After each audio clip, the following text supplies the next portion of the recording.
So the greatest iPhone to date has been in my pocket for the past 3 months. Now, how has it been holding up? Well, you know, I have to be honest with you, it's been amazing. There's plenty still to talk about though, 3 months later. I'll just start off with something lots of people always ask about: battery life. I always seem to leave that out of the reviews for some reason. I guess it's because it's not really that important to me, but I have noticed an upgrade with the 7 Plus model. Definitely a noticeable improvement from my last phone. It just lasts throughout the day, nearly ever get to that 20% mark. And I'm using it quite a lot. I'm taking pictures and videos, browsing social media, and listening to music with my AirPods. So lots of people were saying that when you use wireless headphones, your battery goes down quicker, which I now understand, as in you are sending out a Bluetooth signal that has to go pretty far, but I don't notice any kind of battery decrease when I switch to AirPods. Everything's still working just fine. Now next, what's something else everyone's always asking about? The cameras on phones. I think unique features to the camera is key when you're comparing flagship smartphones now, because sensor-wise, everything is looking very, very similar. You line up the Pixel and the Galaxy and the iPhone. At first glance, you really can't tell which is which. They're all pretty similar when it comes to how many megapixels. So I don't care about coloring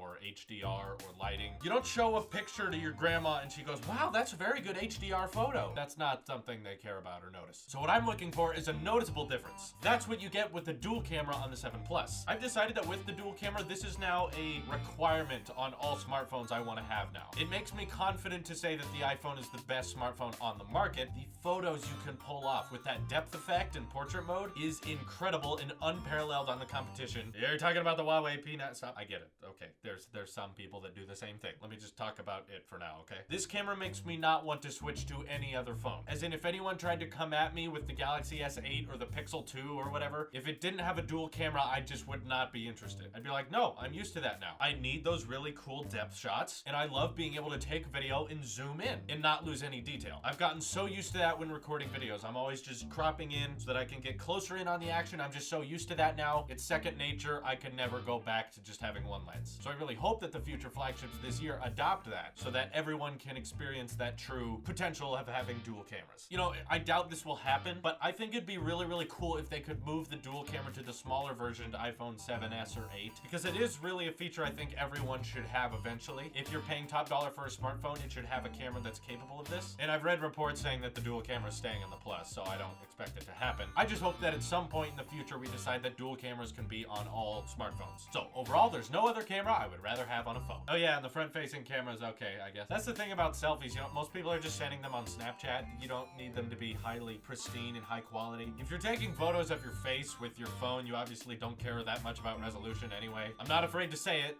The front-facing camera of the iPhone is no Galaxy camera. Their front-facing cameras make you look great. I get it. I just don't like that wide angle. Software, of course, iOS, you know I'm a fan of. iOS platform is still working seamlessly within my ecosystem. iPhone always being a major player in it, except for one tiny problem. I charge it with Lightning and I want USB-C. I want USB-C. I want USB-C. I want USB-C. Have I said that before? Have I? Did I ever mention at one point that I want USB-C on the iPhone 8 or 7s, whatever they're gonna call it? I don't care what you're gonna call it. You can call it the iPhone donkey crap if you want. Put USB-C on the iPhone, because we've had Lightning since the iPhone 5 and we got rid of the 30 pin after a while because we decided it was outdated. And now Lightning can't transfer data or power as fast as USB-C. Kind of defeats the point of calling it Lightning, right? And the whole point of removing every single port on the new MacBook Pro and replacing it with USB-C is because we all agreed that that would be the port of the future. That means one day it would be great if we didn't have to worry about which cable we had. We could just know that one cable can connect anything to anything. Apple, you're not enforcing this. So if we believe in that future, Apple, put USB-C on the iPhone 8. Now, all you commenters right now are writing, Apple's never gonna adapt USB-C on iOS devices because Lightning's how they make all their money. No, shut up. I don't care if Apple loses money. They can just freaking charge more for the phones. We all know we'd pay more if they raise it 20 bucks, however much it costs to put USB-C on there. We're gonna buy it anyway. At least,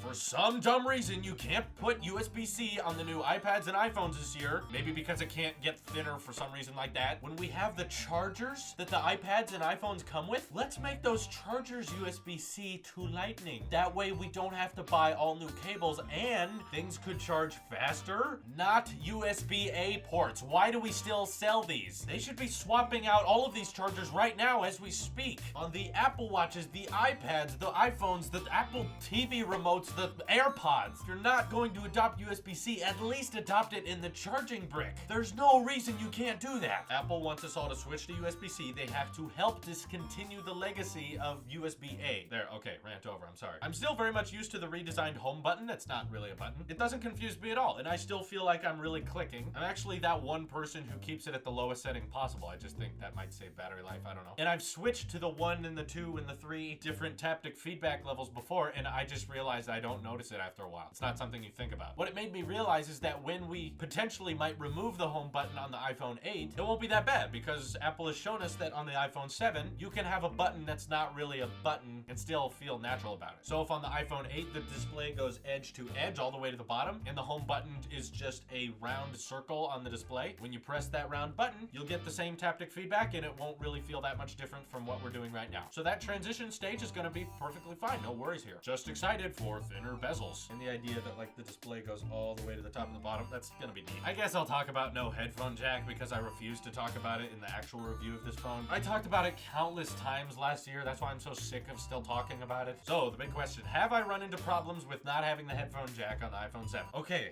I'll be honest. Yes, there were a couple times.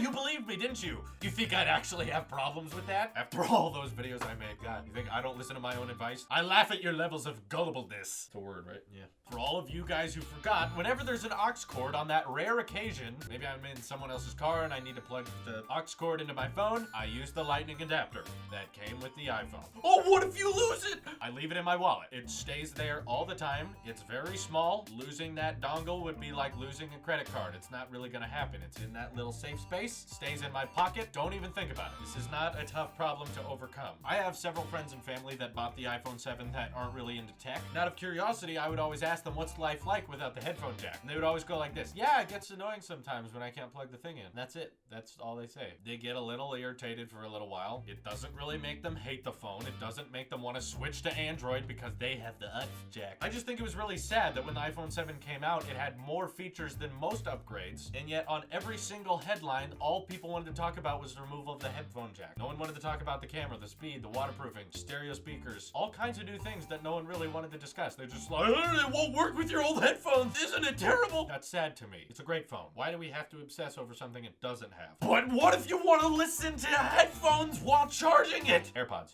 Your argument is invalid. Stop trying to argue with me over why it's a bad thing that we lost it or we should put it back. You're not going to win me over, and the people who have made up their minds about it, they're not changing their mind. The only reason other smartphone companies out there haven't removed it is that right now they have the opportunity to steal iPhone users by saying, hey guys, we have the headphone jack. Don't buy an iPhone. Don't buy an iPhone. That's the only reason they haven't removed it. I'd like to give credit actually to the HTC U, which recently came out, because they removed the headphone jack and adopted USB-C, as well as designing highly advanced adaptive earbuds that fit specifically to your ear that connect to your phone via USB-C. Take note of this, Apple. HTC is prepared for the future. Stereo speakers is another feature I really like that I hope the rest of the industry adopts. Looking at you, Galaxy and Pixel. It's really nice when you're briefly listening to music or watching a video. Again, I don't recommend using phone speakers for very much, but this makes it fairly tolerable because it sounds really crisp, really loud, and before, most phone speakers are just so bad quality, I hated it when everyone did it. But with this, I don't mind that much. You don't have to cup your hand around the phone. Water resistance has been really handy in the rain, which surprisingly we're getting a lot of in California. This can get a lot of rain on it, and I'm not worried about it because I know it's prepared for that. And I've seen videos online of people taking the iPhone 7s fully into water and swimming with them, and they can actually make it just fine. I'm not that brave. I'm not willing to do that because this is just IP67, not 68. And if on the next one they do bump it up to IP68, then I'd be okay with it. But right now, I'm too nervous. I know it probably could be okay, but I'm gonna save it for an emergency. If I fall in a pool or I'm canoeing and I tip over, that's when I want to truly find out if it is waterproof. Hopefully I won't have to. But I can say that for like mild wetness, there's no problem. Now, I know a lot of you out there are not choosing to buy the iPhone 7 because you're waiting for the iPhone 8 because that's going to be amazing. It's the anniversary one. I can't blame you for that. Of course, it's going to be fantastic. There's rumors that it's going to have true wireless charging or be equipped for it. OLED display, glass back, all that stuff you guys go gaga over. Curved display. Whoa! I just think that's a long ways away, and that means you're going to be stuck with the phone you have now. now for